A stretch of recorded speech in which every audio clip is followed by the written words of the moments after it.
Hi everyone, welcome to the channel. Today I want to do a trash to treasure video, and I'm going to turn these pickle jars into something pretty that I can sit on my fireplace mantle over the holidays. And I don't have very many decorations in this apartment because it's a temporary rental and I didn't bring a lot of stuff with me. So I'm just going to decorate the mantle bit by bit.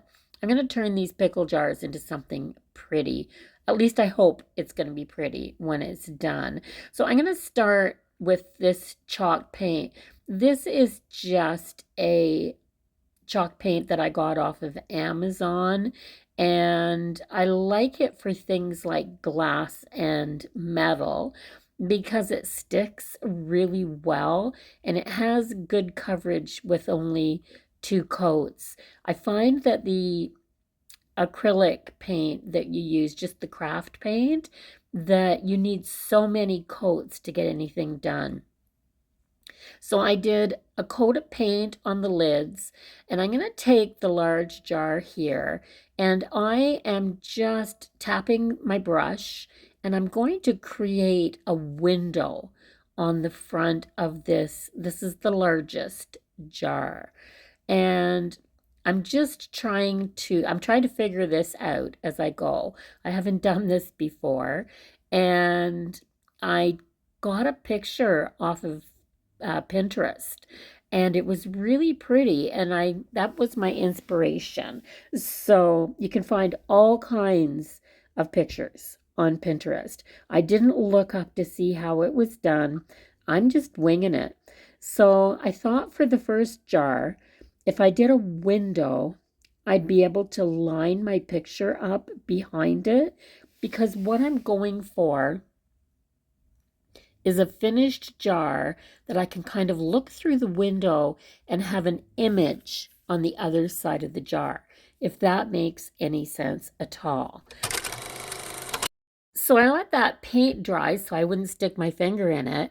And I have a couple of images that I tore out of an ephemera book. This is from the Winter Stories by Maryme's Small Art. I'll link that in the description. You can purchase it on Amazon, but you could use magazine pictures. You could use a photograph. Your image that you use is pretty much what suits your own taste. I wanted mine to be nature themed, so I chose a couple of pictures that were winter themed with birds in them.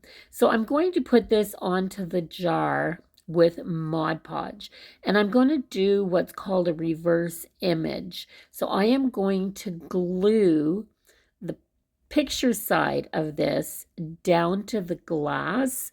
Instead of facing me, I'm going to be able to see the back of the picture when I'm done. And yeah, so I'm just going to give you a little tip here. When you're gluing your picture down, if you use the Mod Podge on the jar, you end up with Mod Podge in a little bit larger area than your picture is. So you have to do one of two things. I should have taken a damp cloth and wiped the excess glue, the Mod Podge, off of the jar after I adhered my picture. Anything that was showing around the edge of my picture, I should have taken it off the jar, or I should have just glued the front of my picture and stuck it to the jar instead of doing it the way that I did. And I'll show you why in a minute. But I wasn't thinking when I did this. And anybody that crafts and uses a certain technique will know what I'm talking about. But yeah, it was a mistake that I made. I didn't hate how it turned out, but it wasn't exactly what I was going for. So at the top here, my picture is a little bit taller than where the jar starts to go in around the lid. And I just took my finger and deliberately pushed really hard so that I could make creases. and fold it around the top where the neck goes in on the bottle. When you're using a jar, you're always going to get a little bit of a round edge at the top and the bottom. But the nice thing is that the sides are nice and flat, so you don't have to push any wrinkles into it through the main part of the picture. And this is kind of what I had the window here for, so that I could line it up and see where it was situated on my jar. But I don't really think that I needed to do that. With this one, I'm just going to glue the picture down and then put the window on the front of the jar after. I think you could probably do it either way.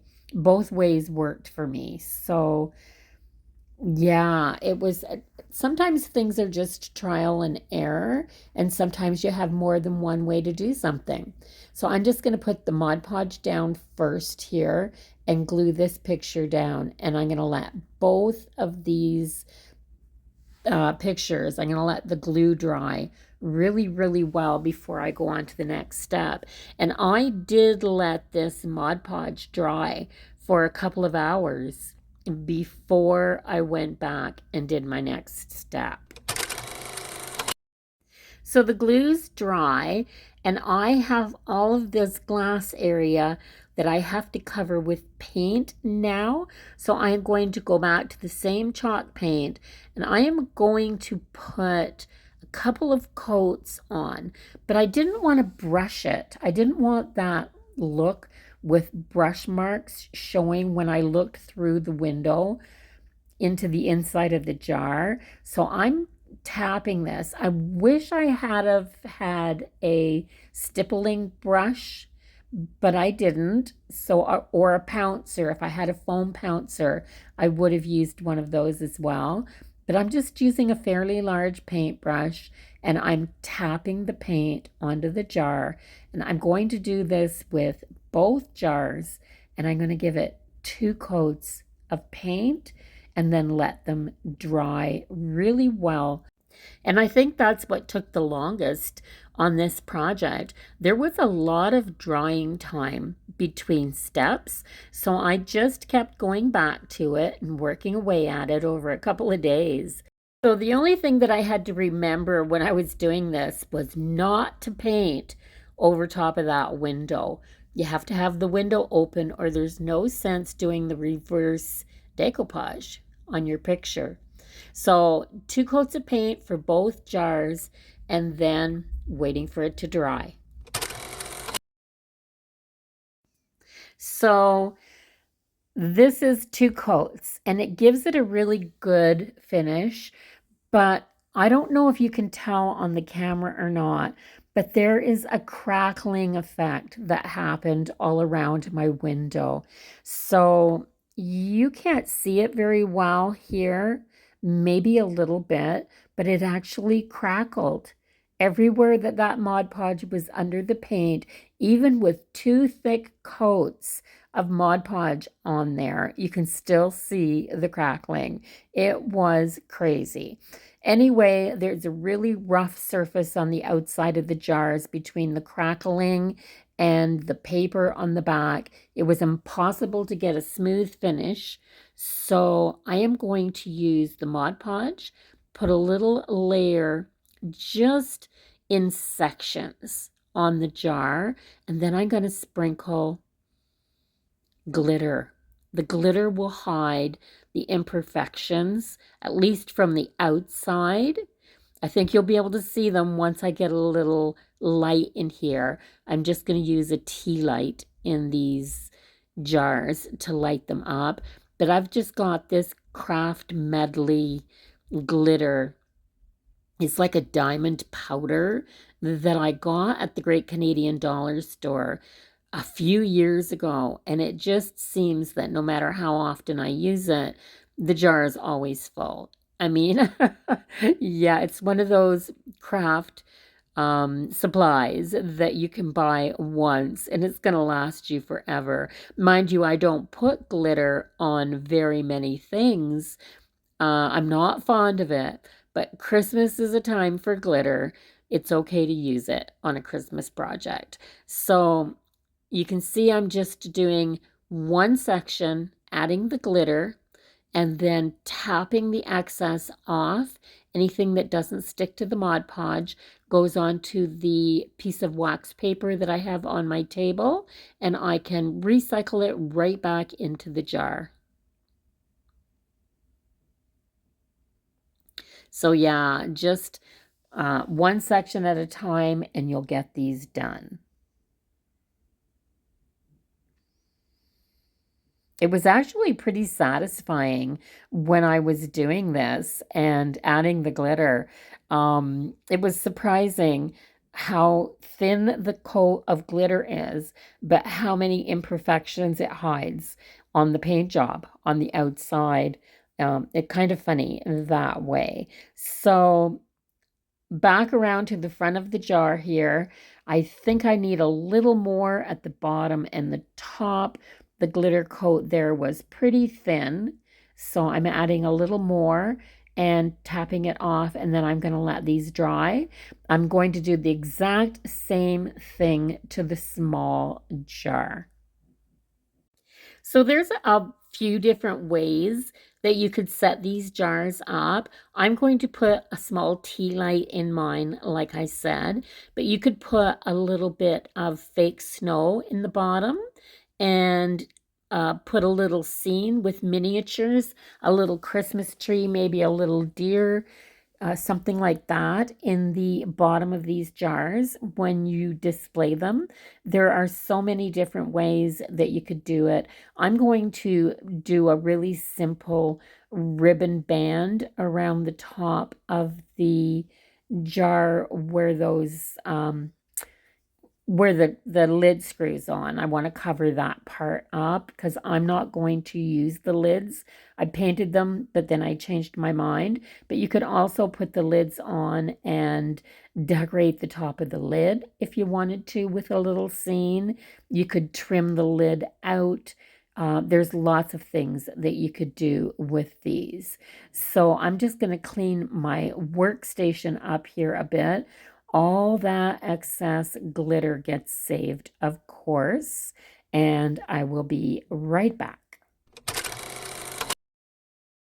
My glitter is dry, and surprisingly, a lot of it does not fall off. It sticks really well to the Mod Podge.